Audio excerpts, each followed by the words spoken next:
privilégio muito grande poder estar aqui para cultuar a Deus, podermos entrar na sua casa e juntos adorarmos ao Senhor. Eu quero compartilhar com vocês nesta manhã o ensino que está lá em Apocalipse, capítulo 4. Apocalipse, capítulo 4. A visão do trono de Deus. O livro de Apocalipse sempre foi e sempre será, até a segunda vinda de Cristo, um livro que encoraja, que conforta,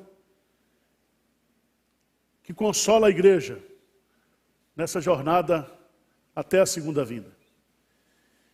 E é muito importante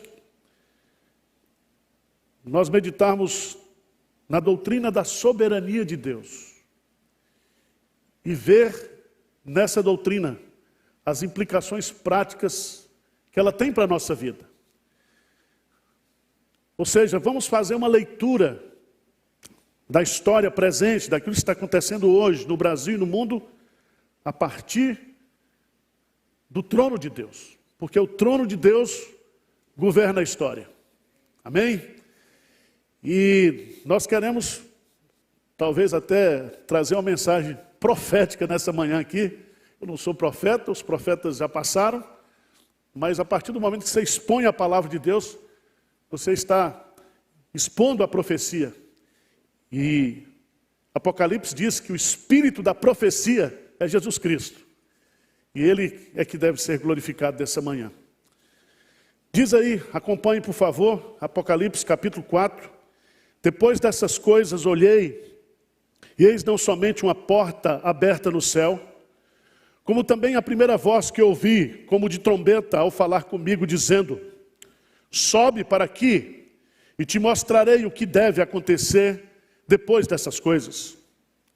E imediatamente eu me achei em espírito, e eis armado no céu um trono, e no trono alguém sentado. E esse que se acha assentado é semelhante no aspecto à pedra de jaspe de sardônio, e ao redor do trono há um arco-íris, semelhante ao aspecto à esmeralda. Ao redor do trono há também 24 tronos, e assentado neles 24 anciãos, vestidos de branco, em cujas cabeças estão coroas de ouro. Do trono saem relâmpagos, vozes e trovões, e diante do trono ardem 7 tochas de fogo, que são os 7 Espíritos de Deus. Adiante do trono, como que mar de vidro, semelhante ao cristal, e também no meio do trono e à volta do trono, 4 seres viventes, cheios de olhos, por diante e por detrás. O primeiro ser vivente é semelhante a leão, o segundo semelhante a novilho, o terceiro tem rosto como de homem, e o quarto ser vivente é semelhante à águia quando está voando.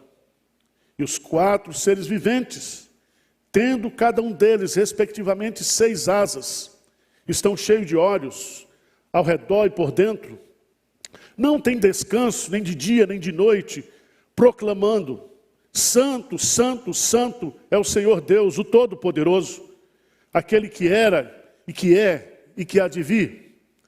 Quando esses seres viventes derem glória, honra e ações de graças ao que se encontra sentado no trono, ao que vive pelos séculos dos séculos, os 24 anciãos prostrar-se-ão diante daquele que se encontra sentado no trono, adorarão o que vive pelos séculos dos séculos, e depositarão as suas coroas diante do trono, proclamando: Tu és digno, Senhor, e Deus nosso, de receber a glória, a honra e o poder, porque todas as coisas tu criastes, sim, por causa da tua vontade, vieram a existir e foram criadas. No versículo 1 do capítulo 5, vi na mão direita daquele que está sentado no trono um livro, escrito por dentro e por fora, de todo selado com 7 selos. Amém. Eu quero dizer para você, meu irmão, minha irmã que está nos ouvindo, a mãe de todas as doutrinas bíblicas é a doutrina da soberania de Deus. Dela, da soberania de Deus, descendem todas as outras doutrinas bíblicas. E nós precisamos desse contexto de vivendo o que cremos, nós que somos reformados, nós que temos uma cosmovisão cristã, nós que somos herdeiros da reforma do século XVI, nós que somos aqueles que receberam o privilégio de ter uma instrução firmada na palavra de Deus, este é o momento de nós vivermos essa doutrina e de nós proclamarmos essa doutrina. E esse coronavírus, na minha visão, é uma trombeta de Deus, chamando a atenção dos governantes, da igreja, da população em geral, de que Ele está no trono, de que Ele é soberano, de que Ele é quem tem as rédeas e dirige a história. E se você observar o contexto que João estava vivendo, era justamente esse, um contexto de grande cultura, porque o helenismo dominava o mundo, um momento de grande poder econômico, bélico, quando o Império Romano mandava no mundo, através dos seus imperadores. E todo esse sistema, esse conjunto de sistema, que a gente poderia chamar de mundo, perseguia a igreja de Cristo. Perseguia a igreja de Cristo. E João, por causa da sua fé e do testemunho de Jesus Cristo, é preso nessa ilha, e nessa ilha ele recebe o conteúdo dessa revelação, que está aqui em Apocalipse, e ele vê, e ele registra aqui as coisas que foram, e ele registra aqui as coisas que são, e ele registra aqui aquelas coisas que serão, ou que devem acontecer. E o que está acontecendo hoje no Brasil e no mundo, são coisas que devem acontecer. Elas estão acontecendo porque Deus quer que elas aconteçam. Eu queria chamar a sua atenção, porque eu queria tirar 3 lições aqui do texto, não vai dar para explicar os detalhes do texto, mas eu queria chamar a sua atenção para 3 princípios que estão bem claros aqui, e depois nós vamos fazer aplicações práticas. A primeira delas é a realidade do trono. Diz o texto que João é convidado por Deus e abre-se uma porta no céu e ele adentra a presença de Deus através de uma visão e diz que ele ouve uma voz dizendo: sobe para aqui e te mostrarei o que deve acontecer depois dessas coisas. E veja no versículo 2 que imediatamente ele se acha em espírito. E a primeira coisa que ele vê no céu é um trono. Um trono. E nesse trono, alguém está assentado. Preste atenção, porque a palavra trono, ela é muito importante para a compreensão desse texto. Ela aparece 67 vezes no Novo Testamento, 47 vezes em Apocalipse. 2 vezes em Apocalipse fala do trono de Satanás na terra. Mas todas as outras vezes, 45 vezes, fala do trono de Deus no céu. E é tão interessante, porque só nesse capítulo 14, nesse capítulo 4, 14 vezes aparece a palavra trono. E quem está assentado nesse trono é o próprio Deus, que não é descrito aqui com características humanas, com atributos teológicos, mas é descrito aqui como uma pedra de jaspe e de sardônio. E aqui a descrição é de que Deus é luz, e a ideia aqui é de que Ele é santo e de que Ele é justo. Porque o jaspe brilhante representa a santidade de Deus. E o sardônio vermelho, encarnado, significa a sua justiça. A sua justiça. Então presta atenção, aqui está toda a filosofia da história. Se nós desejamos compreender o que é a história humana, O texto está nos ensinando que o que acontece na história é determinado por aquele que está sentado no trono. E diz mais,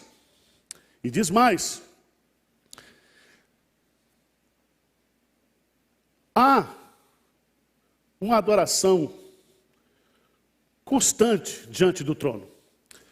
Lá está o Espírito Santo, lá está o Filho de Deus, o Cordeiro de Deus de pé, ao lado daquele que está sentado no trono. Lá está a igreja triunfante de Deus, representada pelos 24 anciãos, as 12 tribos do Antigo Testamento, os 12 apóstolos do Novo Testamento, formando a igreja na sua total, na sua universalidade histórica. Mas o que é bonito é que na realidade desse trono existe adoração teocêntrica, porque todos estão ao redor do trono, todos que estão em pé diante do trono adoram a Deus que está sentado no trono. É uma adoração teocêntrica, é uma adoração universal, ininterrupta, porque diz lá no versículo 8, não tem descanso, nem de dia, nem de noite, proclamando, santo, santo, santo, é o Senhor Deus, o Todo-Poderoso. É uma adoração teológica, porque se fundamenta no conhecimento de Deus, e Jesus diz que a base da adoração cristã, da verdadeira adoração, é o conhecimento. Nós adoramos e que conhecemos, e quanto mais no céu nós conhecemos Deus, quanto mais há conhecimento de Deus na presença dEle, mais adoração há. É uma adoração prática, porque exige santidade, humildade e rendição. Veja lá no texto, que a igreja, representada pelos 24 anciãos, se prostram diante daquele que está assentado no trono, e diz que eles depositam as suas coroas diante do trono. O que significa isso? Eles estão dizendo, Senhor, se nós somos igreja vitoriosa, se nós somos igreja triunfante, é por causa da tua soberania. Agora, meus amados irmãos, há um terceiro aspecto, a realidade do trono, a adoração do trono, mas há o poder do trono. Eu quero focar rapidamente aqui, porque aquele que está sentado no trono, que é Deus, veja no capítulo 5, versículo 1, que diz lá, vi na mão direita daquele que estava sentado no trono, um livro escrito por dentro e por fora, de todo selado, com 7 selos. E esse livro aqui é o livro dos acontecimentos futuros. Ele está selado, mas ele está escrito por dentro e por fora. E o abrir esse selo e ao desenrolar esse pergaminho, os fatos da história acontecerão. Mas eu queria chamar a sua atenção, porque ninguém, nem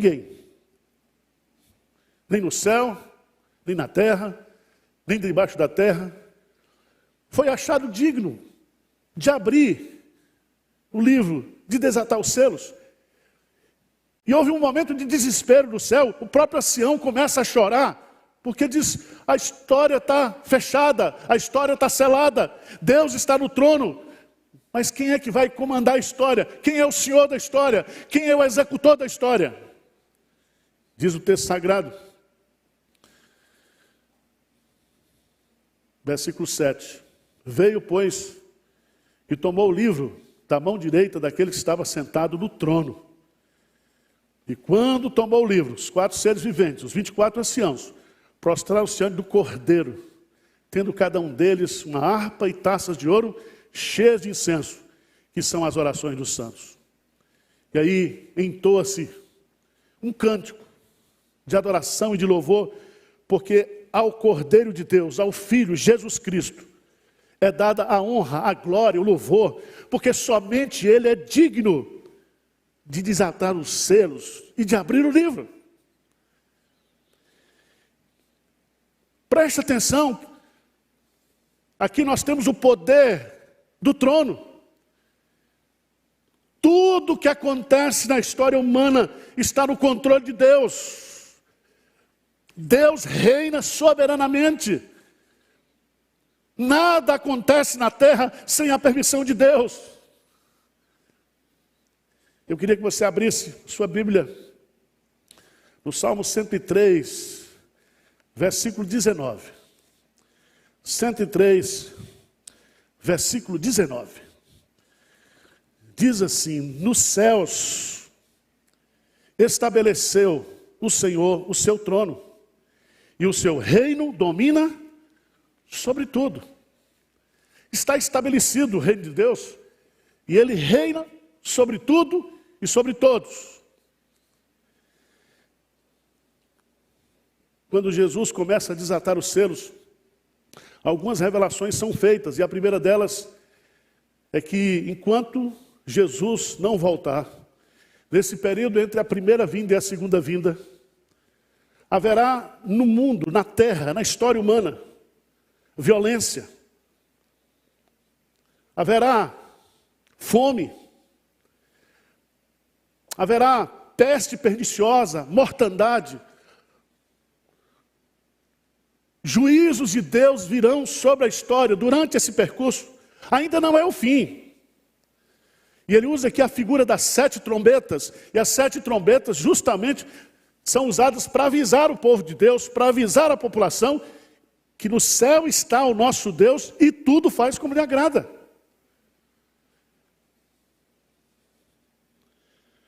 Preste atenção, porque sempre, antes de vir o juízo final, Deus dá uma oportunidade para nós, seres humanos. E eu quero hoje aqui fazer algumas aplicações práticas. Porque se nós cremos que Deus está no trono, se isso é uma verdade absoluta, se essa é a doutrina basilar de todas as doutrinas bíblicas, como é que eu posso aplicar isso na minha vida? Preste atenção, esse coronavírus é apenas uma trombeta de Deus. Ele está dizendo que com o vírus, ele põe todo mundo de cócoras, de joelho. Um vírus. Deus está tocando a trombeta. E aqui nós temos 3 atitudes diante desse assunto, dessa doutrina, dessa verdade absoluta: humildade e arrependimento.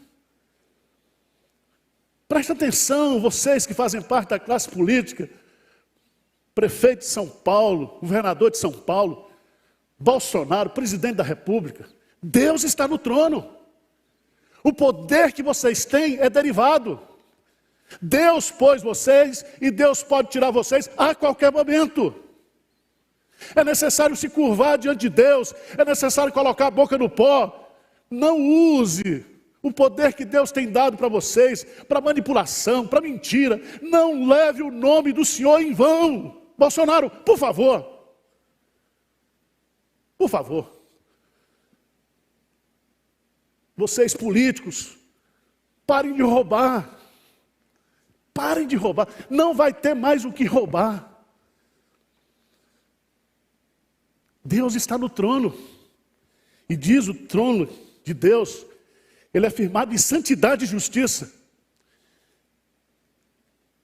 E vocês olhem para todos aqueles políticos que saquearam a nossa nação, que roubaram a nossa nação, que fizeram fortuna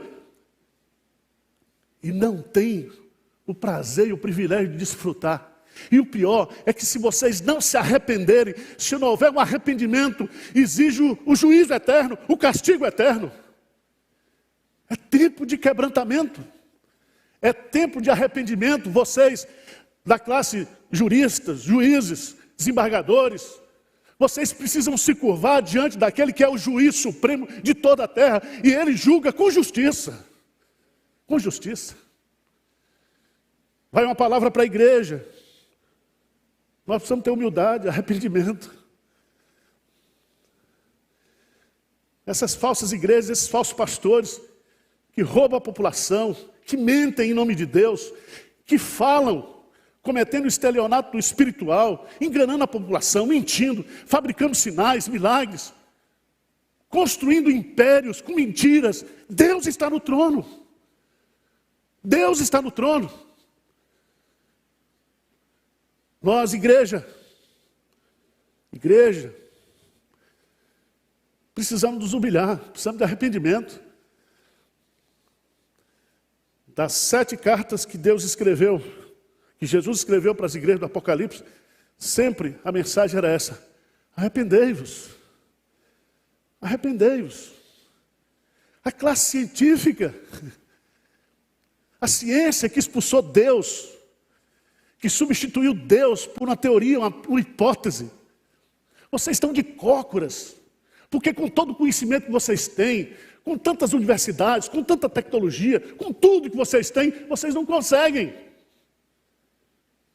Vocês médicos, cientistas, infectologistas, se acham deuses.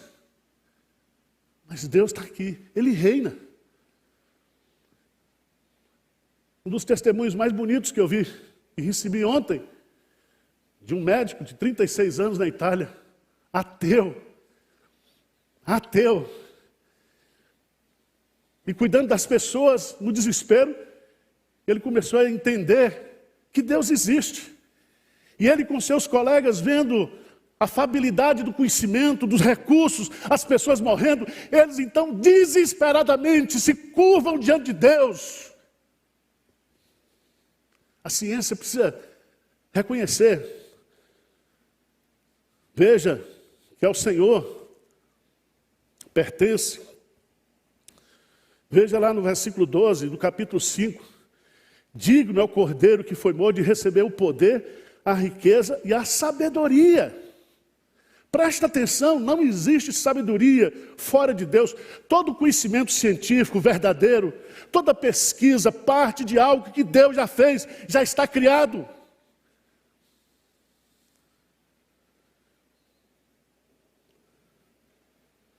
Vai um recado para os líderes, nós, igreja de Deus, que temos desprezado as oportunidades que Deus tem nos dado, a apatia espiritual, a falta de fervor, a falta de compromisso missionário. Nós, igrejas que estamos apáticas aos sofrimentos do mundo, as pessoas que estão indo para o inferno, Deus manda um vírus, e veja que sofrimento, aqueles que gostam de estar juntos. Nós somos criados para viver em comunhão, viver em família. Muitos que estavam criticando, que pode ser crente sozinho, está vendo que nós precisamos uns dos outros. Que Deus ordena a sua bênção na comunhão, na união dos irmãos. As famílias que têm colocado muitas vezes o dinheiro, o trabalho, os projetos pessoais. E esse vírus vem para dizer para as famílias crentes: eu estou no trono. Eu estou no trono, se curvem diante de mim. Eu controlo todas as coisas, eu cuido de todas as coisas.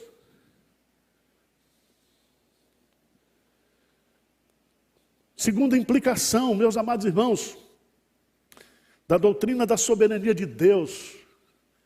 Deus está no trono. Vamos nos humilhar. Vamos nos arrepender. Mas a segunda coisa que eu queria observar nesse texto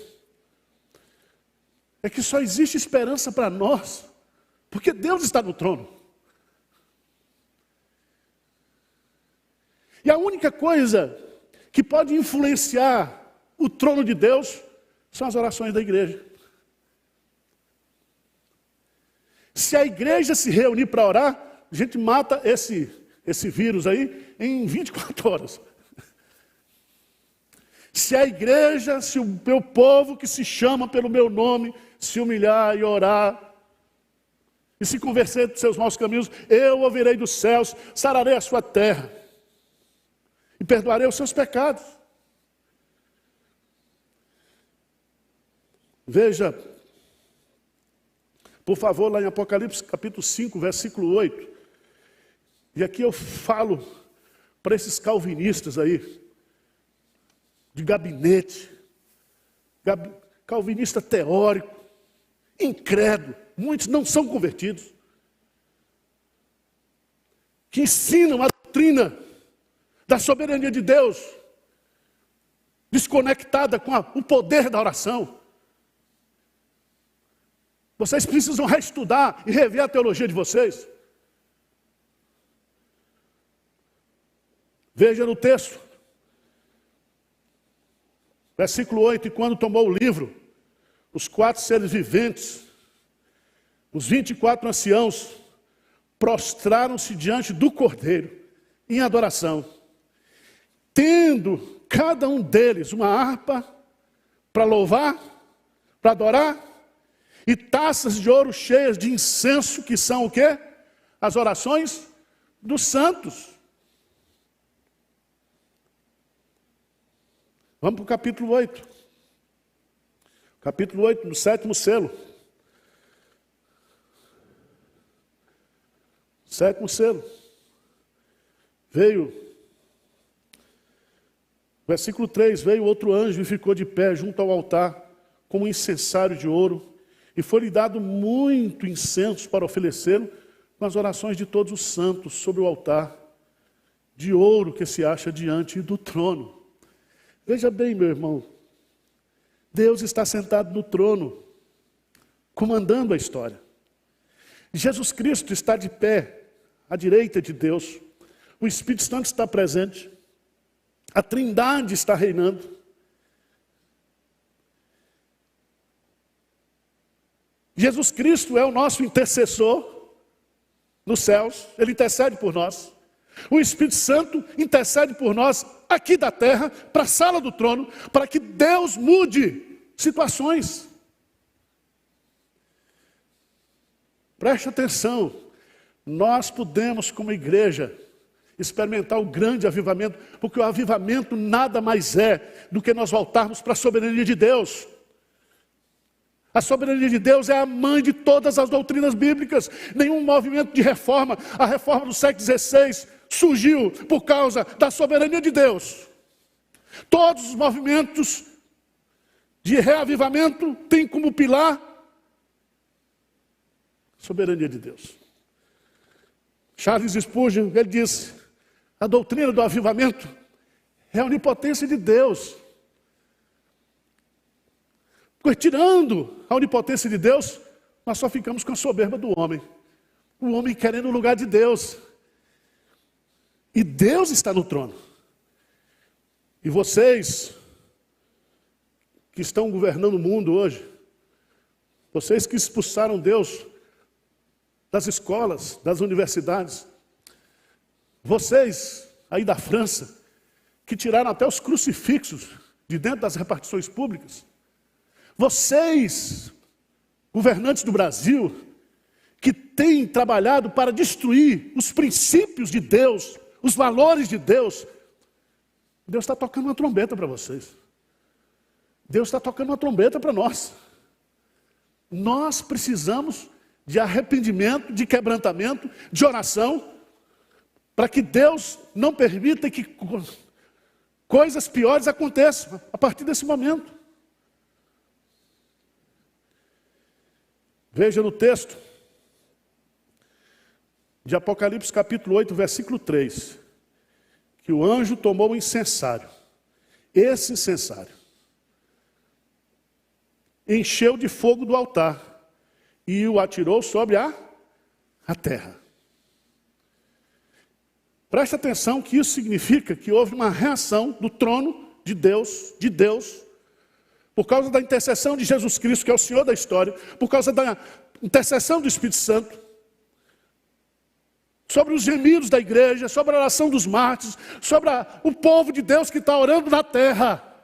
E Deus então ordena o quê? Intervenções na terra. Preste atenção que a soberania de Deus, ela está linkada com a oração. Deus exerce a sua soberania através do seu povo, quando a sua igreja ora.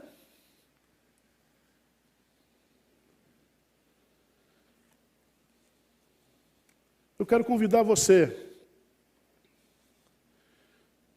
e eu estou fazendo um apelo a todos os nossos campos missionários, aqueles colegas pastores que eu tenho acesso, e que a partir de hoje, até a semana que vem, quando dura a quarentena aqui da cidade de São Paulo, segundo o nosso prefeito, vai até o dia 7, com possibilidade de mudança.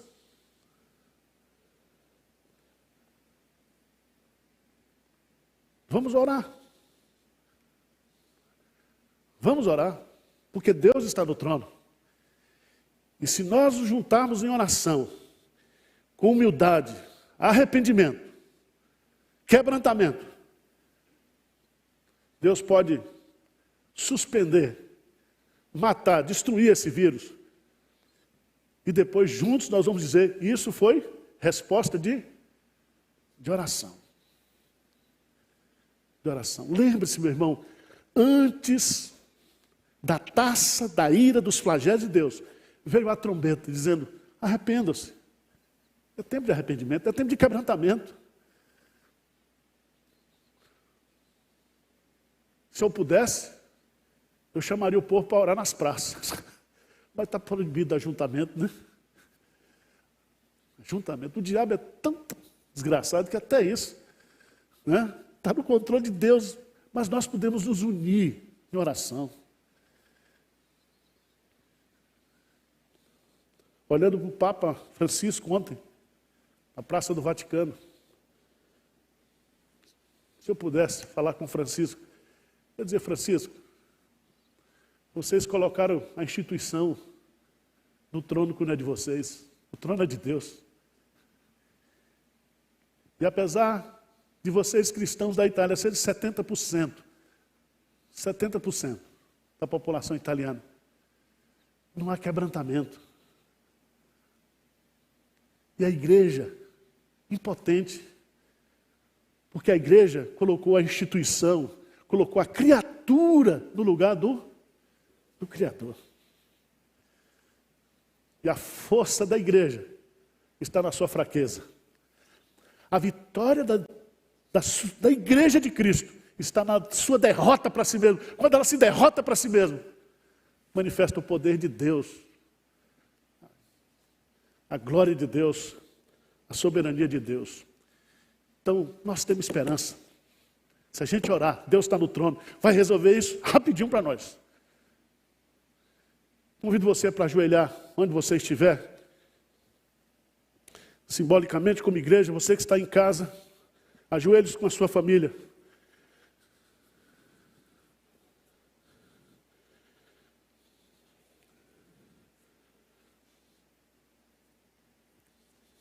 Senhor Deus, nós estamos diante do teu trono, trono de santidade, trono de justiça, mas trono também da aliança, da graça, da misericórdia. E o Senhor nos diz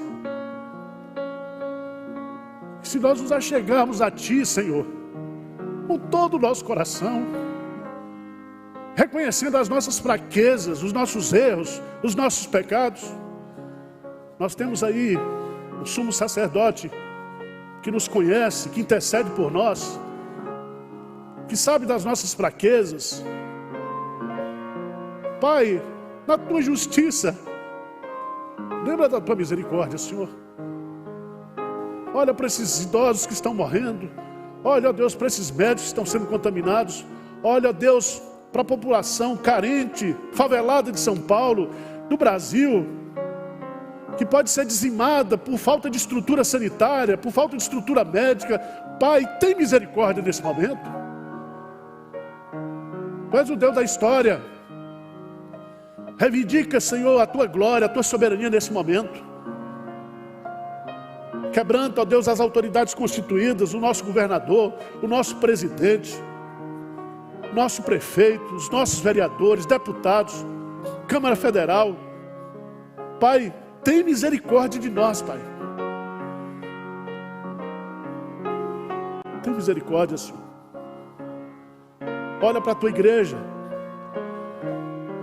Usa esse momento especial para trazer juízo para a cabeça da igreja, arrependimento, quebrantamento, que haja um avivamento, Senhor, genuíno na igreja evangélica brasileira nesse momento. Faz isso, Senhor. Faz isso por amor do Teu nome. Faz isso por amor da Tua glória. Faz isso porque, se o Senhor não fizer, nós não temos outra alternativa. O Senhor é a nossa única chance. Nós não temos para quem recorrer, para onde recorrer. Nós somos impotentes diante dessa situação. Tem misericórdia de nós. Nos ajude, nos abençoe. Levanta o Teu povo essa semana para orar, para buscar a Tua face, para se quebrantar e para receber de Ti a cura e a restauração espiritual.